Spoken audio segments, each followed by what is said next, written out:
জামাটা বসে করেন তো, নিঃশ্বাস নিন জোরে জোরে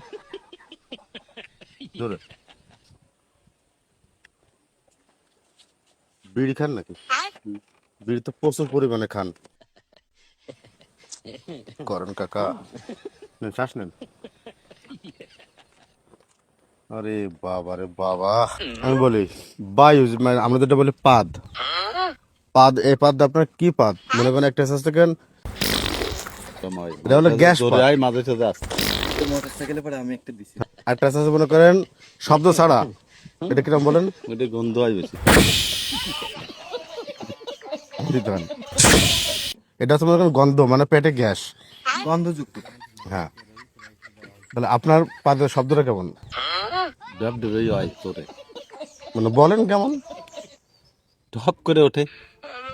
এটা না না সত্যি হাসি কথা মজার যেটা, হাসি বিষয় মজা না। না, মানে শব্দটা কেমন? ওই রকম।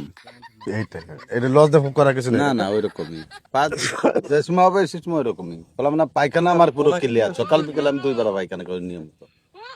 ওনারা বাথরুম, সকালে একবারে রাত্রে একবার। আচ্ছা ওই লেখো, পাদ লেখো শব্দযুক্ত, মানে গ্যাসবিহীন, শব্দযুক্ত পদ।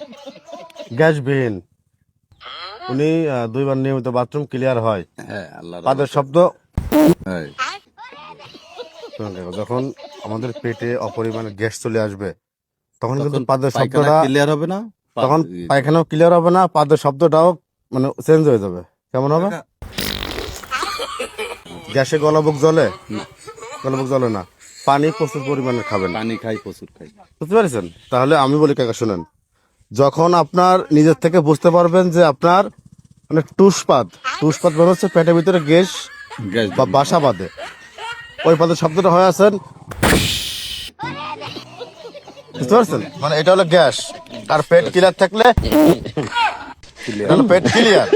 আর যদি পেট ক্লিয়ার না থাকে, যদি গ্যাসও থাকে, পেট ক্লিয়ার থাকে, এটা কিন্তু কোনো শব্দ হয় না। তবে কাকা আপনার কাছে রিকোয়েস্ট করে থাকলো, আপনি গ্যাসের খাবার কম খান কাকা, ঠিক আছে? ঠিক আছে। স্যার তাহলে ওনার জন্য কি ওষুধ লিখবো?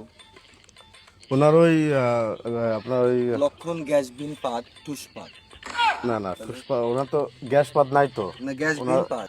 এই গেছে রবিবারে হুম। আমি যাই ডাক্তার দেখাইছি, অসুবিধা নেই, কাকা তুমি ধরেন এটা খান। খান তাহলে এখান কাকা। থেকে চলে যান, খালি নিচে পাদে গন্ধ হবে। এসে চলে যান। না তাও হবে না, আল্লাহ